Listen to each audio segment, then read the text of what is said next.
Bonjour, tout le monde m'entend bien? Bon là je vous vois à peu près. Donc je m'appelle Guillaume Bazouin, je suis responsable des programmes Startup dans une organisation qui s'appelle Léonard et qui est le labo d'innovation du groupe Vinci.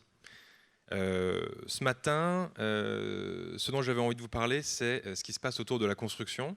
Il y a un terme qui émerge qui s'appelle la Contech, et qui est quelque chose qui est en pleine explosion en ce moment. Donc juste pour avoir une idée de l'audience, j'aimerais bien savoir si vous pouvez juste lever la main, qui d'entre vous est dans une start-up, a fondé une start-up ou vient du monde start-up? Vous pouvez juste lever la main? Ok, donc ça fait pas mal. Hein. Qui est dans un grand groupe? Ok, ouais, d'accord. Et il y en a qui font autre chose? Ouais, faites quoi? Média, bon ok, super. Eh ben, bienvenue à tous.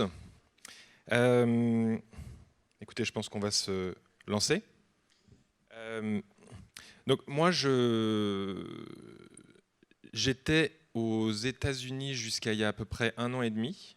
Les 6 dernières années, j'ai travaillé dans une start-up que j'ai cofondée qui s'appelle Bone Structure et qui faisait et qui continue à faire des bâtiments préfabriqués à énergie zéro pour de l'assez haut de gamme. J'étais à San Francisco pendant que je faisais ça. Et quand j'ai commencé, il n'y avait pas vraiment d'investisseurs ou de dynamique d'investissement général autour de tout ce qui est construction. Donc avec ce projet de préfabrication, énergie zéro, peu de déchets, nous, on se retrouvait à aller voir des gens qui étaient plutôt des investisseurs en clean tech, et on n'avait personne de vraiment spécialisé qui comprenait l'industrie de la construction. Ce qui s'est passé, c'est qu'il y a eu un changement vraiment important que moi je considère aujourd'hui un peu comme l'acte de naissance de la Contech, qui est un rapport de McKinsey qui est sorti en 2017 et qui analysait en fait l'évolution de la productivité dans différentes industries, mais surtout pour mettre en avant le fait que la productivité, donc le nombre d'euros par heure travaillée, n'avait quasiment pas évolué en 50 ans sur la construction, alors que, donc, comment ça marche ça? Bon.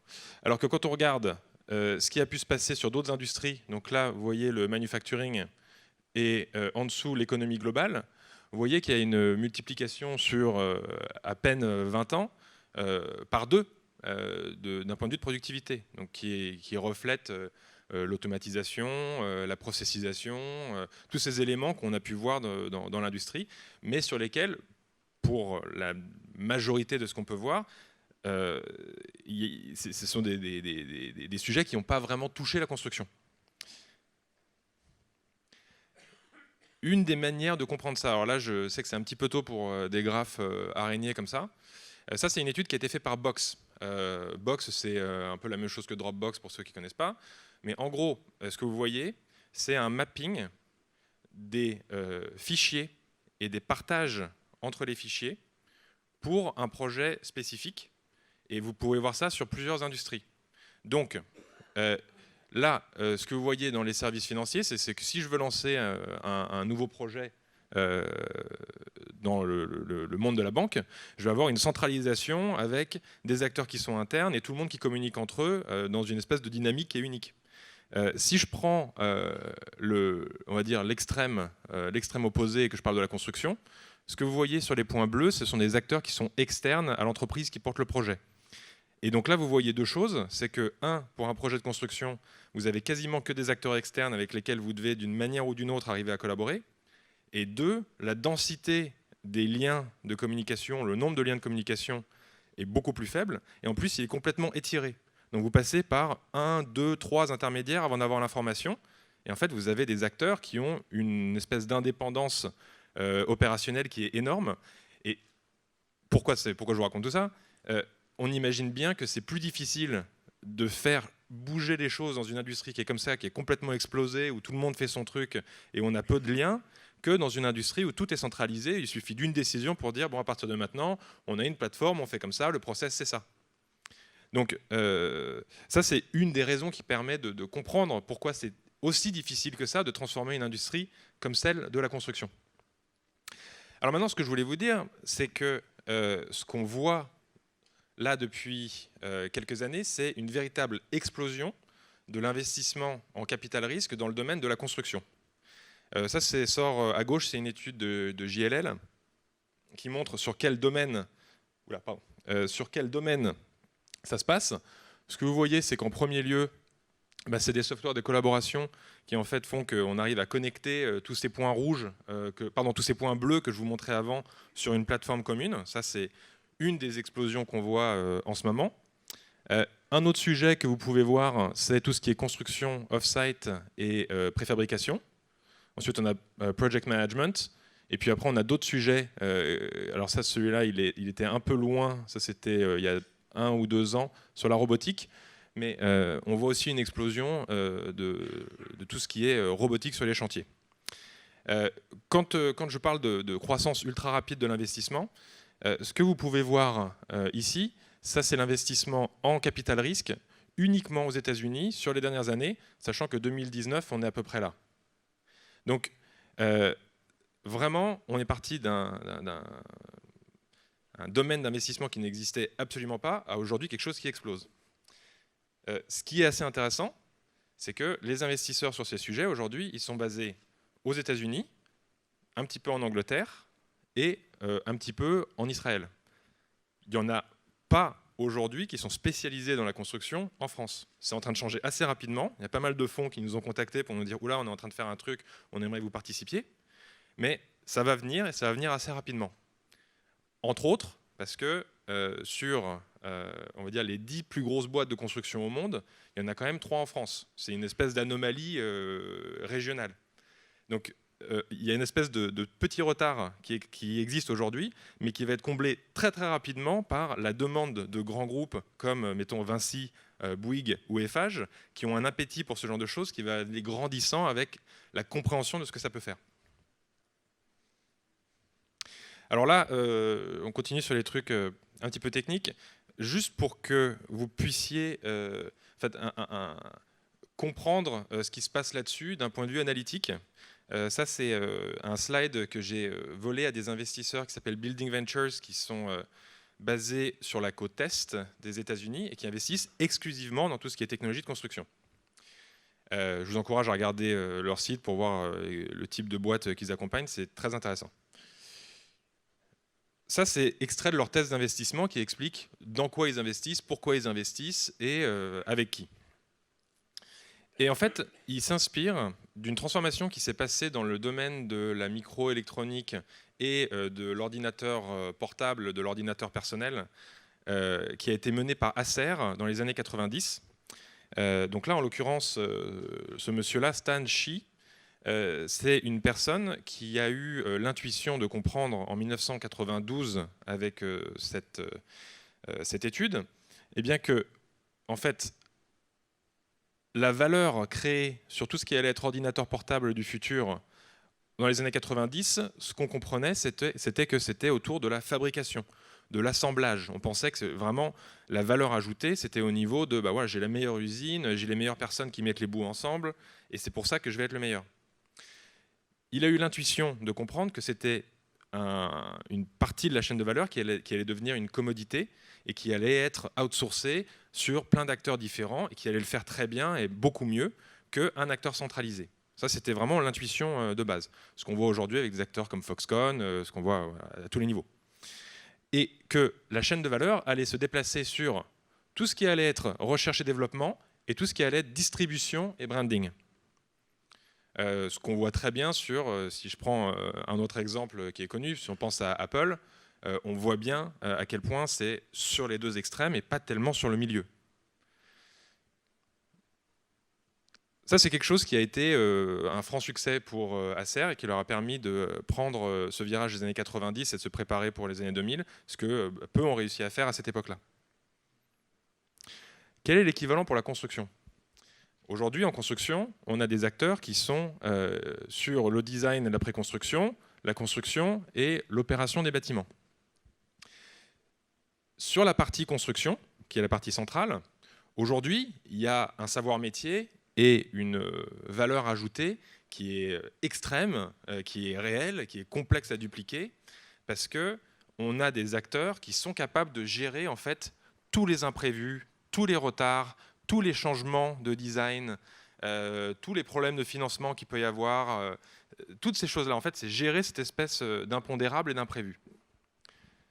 Pourquoi est-ce qu'il y a autant d'impondérables et d'imprévus quand on est sur le côté general contracting, donc vraiment sur le milieu construction?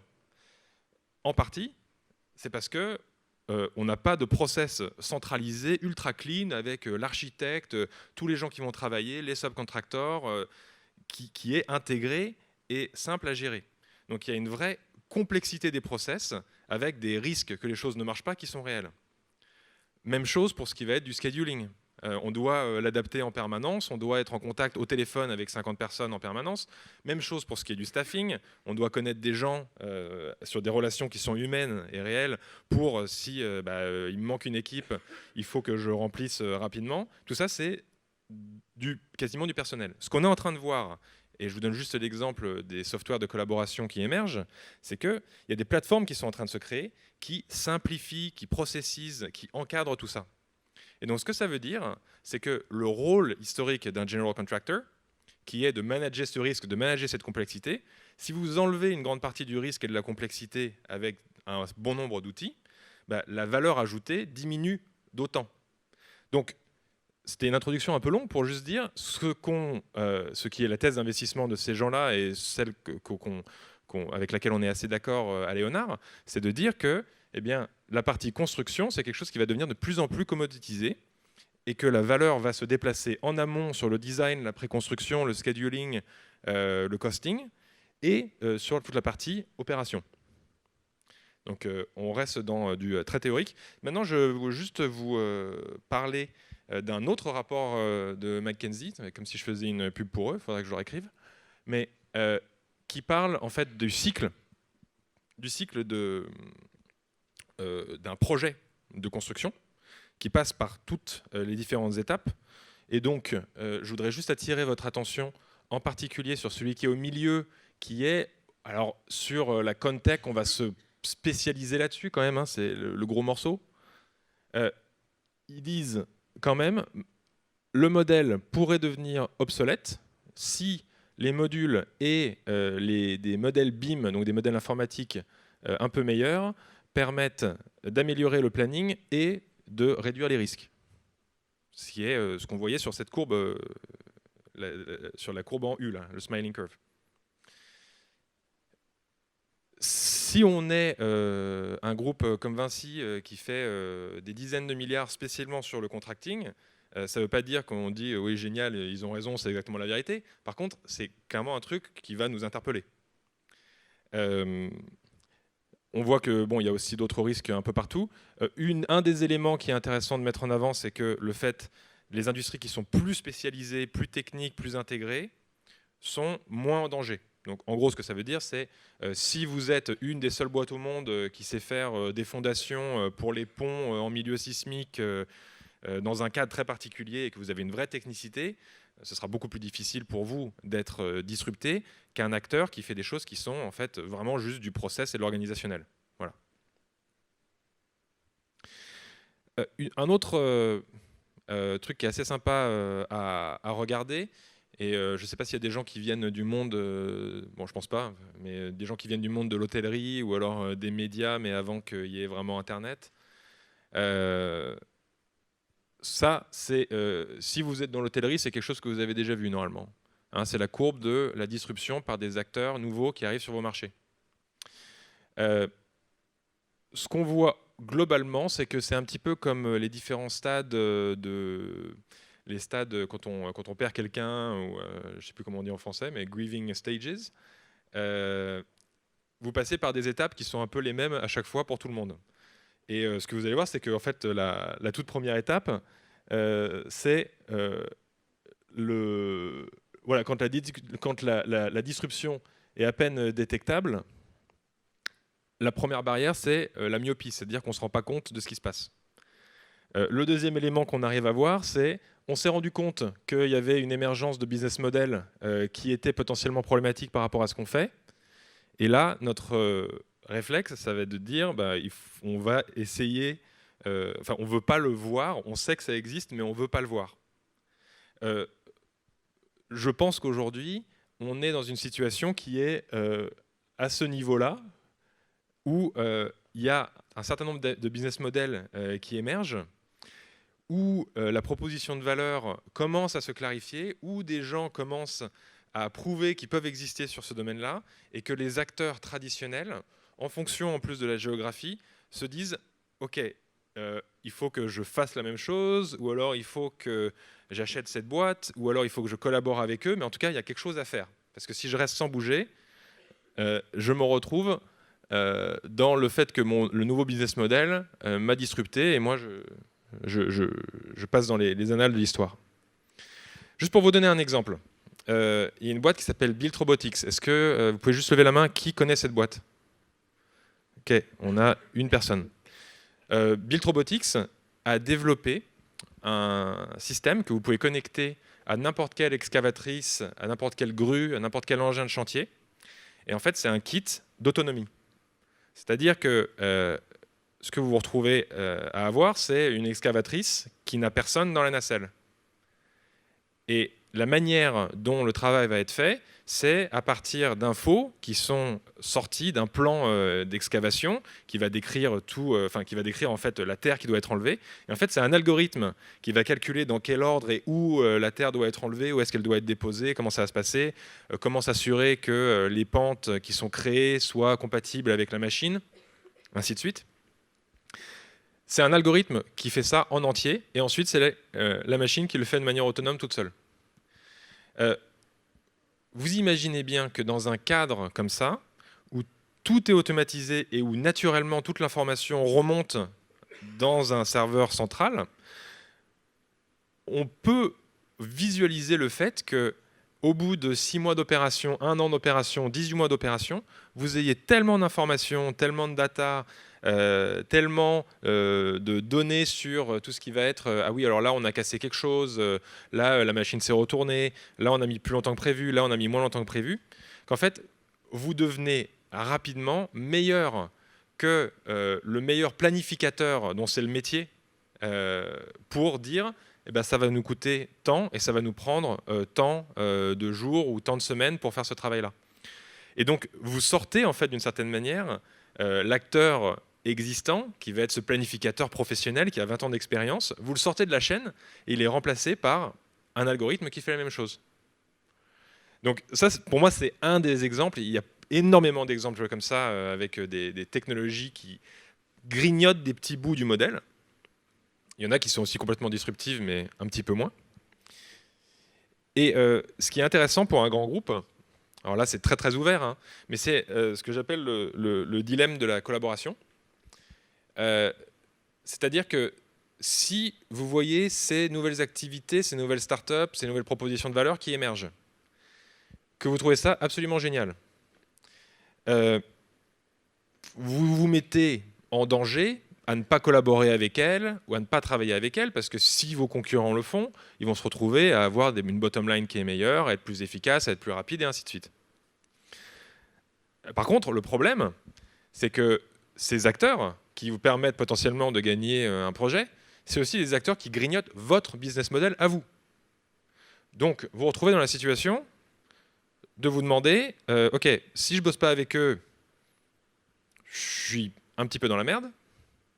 Si je bosse avec eux, c'est potentiellement encore pire. Donc, qu'est-ce qu'on fait? Il n'y a pas de réponse exacte là-dessus.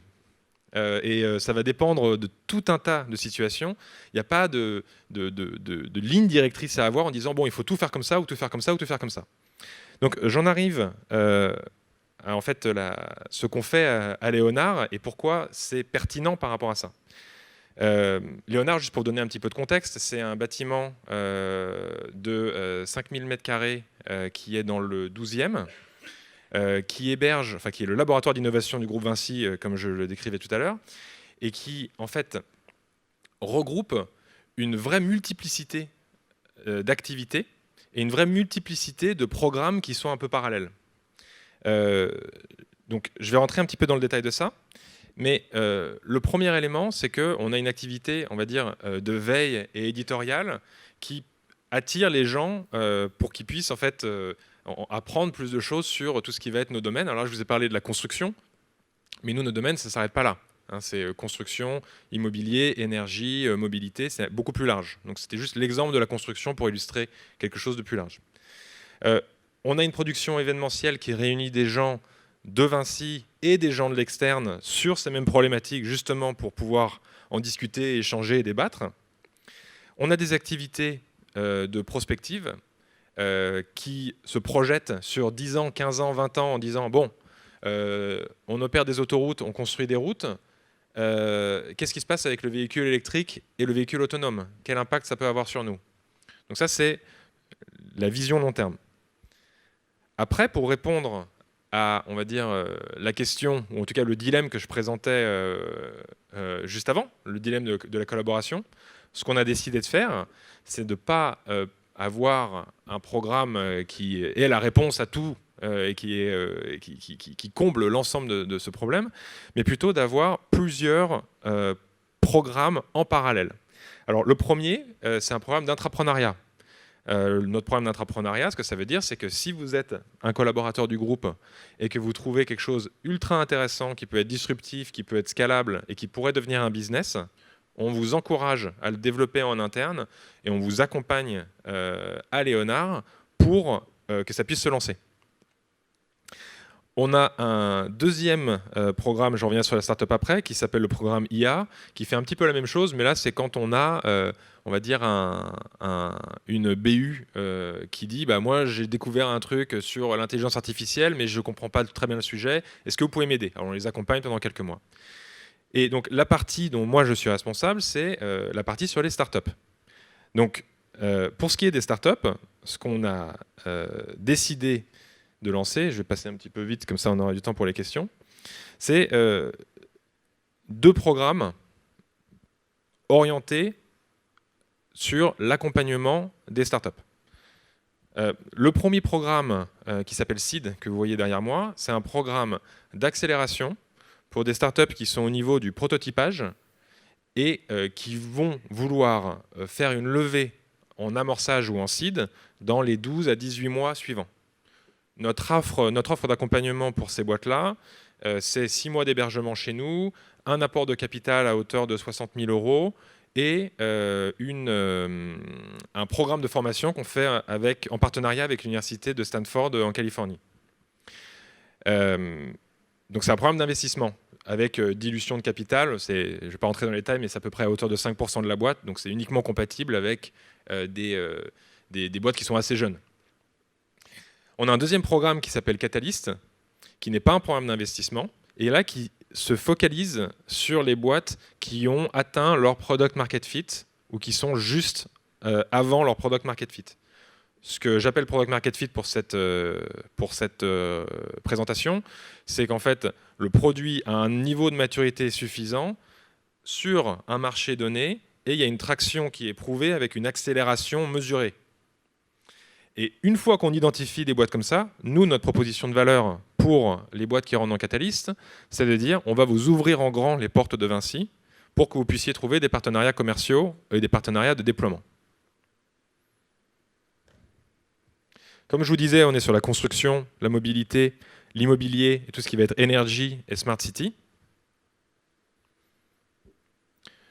On s'appuie sur, on va dire, un tissu de partenaires qui est assez dense, qui est dense en France, dense en Europe et dense à l'international. Sur le côté international, eh bien c'est surtout sur ce qui va être investisseur. Ce que je vous montrais tout à l'heure, c'est que la plupart des investisseurs qui investissent sur ces sujets qui sont transformatifs, aujourd'hui, il y en a peu en France. Donc en attendant que ce soit le cas, on s'est vraiment concentré sur les États-Unis, l'Angleterre, Israël et des pays qui ont accéléré ce sujet-là. Et pour vous donner un exemple par programme, que vous ayez une idée, sur le programme SEED, un exemple que je peux vous donner de start-up qui nous a rejoint, c'est une boîte qui s'appelle Build2Be, qui fait la première plateforme pour l'emploi des freelances dans le BTP. Donc, je ne sais pas si vous connaissez Miro. Miro fait ça pour l'emploi des photographes en freelance de la même manière. Donc eux, c'est une équipe de uniquement 3 personnes qu'on accompagne pour affiner leur business model. en vue de les aider à faire une levée par la suite. Un exemple que je peux vous donner sur le programme Catalyst, c'est des gens qui sont ici aujourd'hui et qui sont sur le stand de SAP, donc vous pouvez aller les voir, c'est Ibou.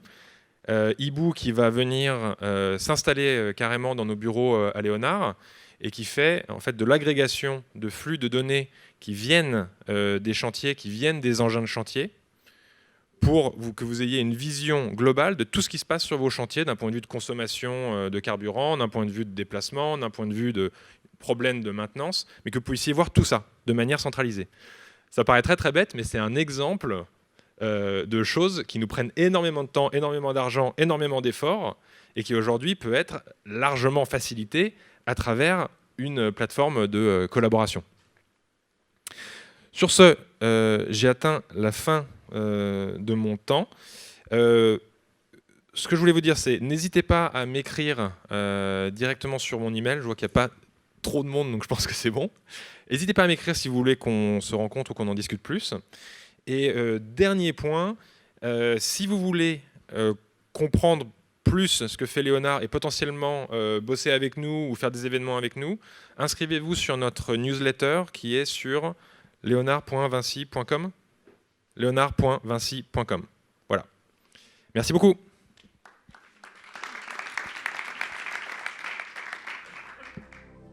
Alors, on a quelques minutes pour des questions. Je ne sais pas s'il y a plusieurs micros ou il n'y en a qu'un. OK. Question.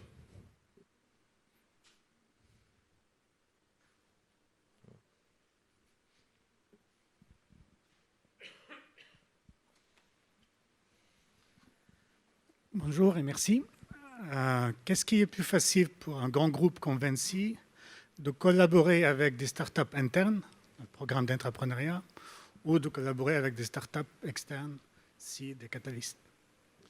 Bonne question. Les deux sont extrêmement complexes pour la simple et bonne raison que ça fait tellement longtemps qu'on fait ce qu'on fait qu'on est devenu très très bon à le faire d'un point de vue de process. Donc tout est très organisé, tout est très c'est assez gravé dans le marbre.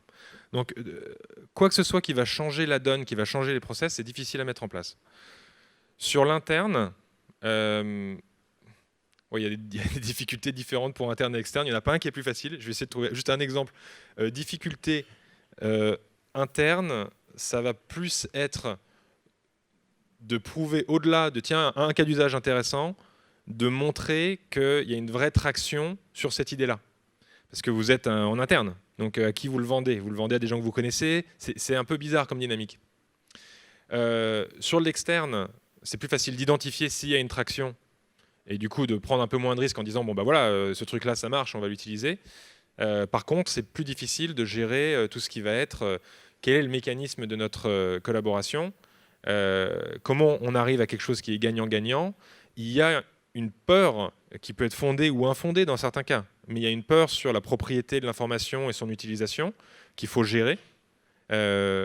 Donc voilà, des difficultés qui sont différentes, mais vraiment pour avoir accompagné et vu beaucoup de ces projets maintenant, c'est facile dans aucun des cas, c'est toujours une gageure.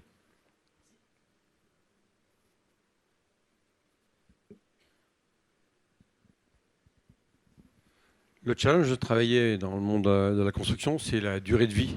Et travailler avec des startups qui sont toutes petites, qui ont potentiellement des tailles et des pérennités compliquées, comment vous gérez ça? Alors, excellente question. C'est, on va dire, la tare de l'open innovation historique, pas que en France, hein, mais on va dire, là, moi, je l'ai découvert dans les groupes français parce que ce n'était pas mon travail avant. En fait, la réponse, elle est assez simple.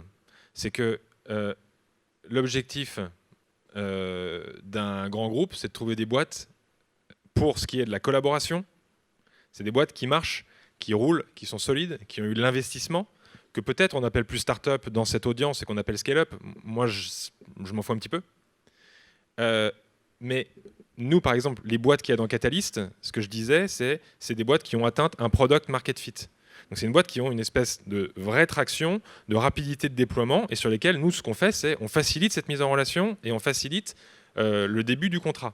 Donc moi, j'encourage pas des boîtes qui ont 3 personnes, un prototype, à dire génial, on va aller signer un truc avec Vinci sur 5 ans. Non. ce que vous pouvez faire, c'est échanger avec nous pour la définition du produit, l'affinage du produit, peut-être de faire des essais de déploiement. Mais Vinci ou un projet de Vinci ne va pas s'appuyer sur une boîte qui a 6 mois d'existence et qui n'a pas de track record pour le futur. Et ça, c'est des erreurs qui ont été faites par le passé, par juste volonté de dire on aimerait travailler avec des startups et ce serait bien. Mais nous, un des messages qu'on a eu, c'était de dire attention, les startups, ce n'est pas un monobloc. Il y a des gens qui ont 6 mois d'existence, qui font des trucs géniaux, mais avec lesquels on n'est pas en mesure de travailler à échelle aujourd'hui. Et il y a des gens qui sont en vrai déploiement de solutions qui sont dingues, et avec lesquels on ne travaille pas, et on devrait. Donc j'espère que ça répond à la question. Ah.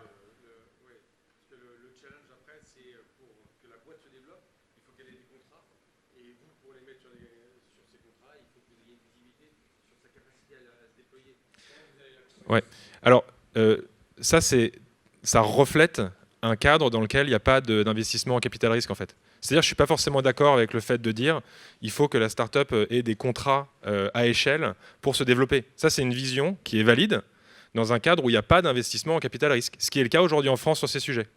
Mais vous regardez le développement en fintech et tout ça, c'est des gens qui font du capital risque qui font grandir ces boîtes-là. Ce n'est pas la même chose. Donc chacun son rôle. Et à nous de bien bosser avec les VC pour que on soit voilà, la main dans la main. Mais ce n'est pas du tout la même prise de risque. Ok. Bon. C'est fini. Bon, je vous remercie tous. N'hésitez pas à me contacter et puis aller sur le site de Léonard. Merci beaucoup.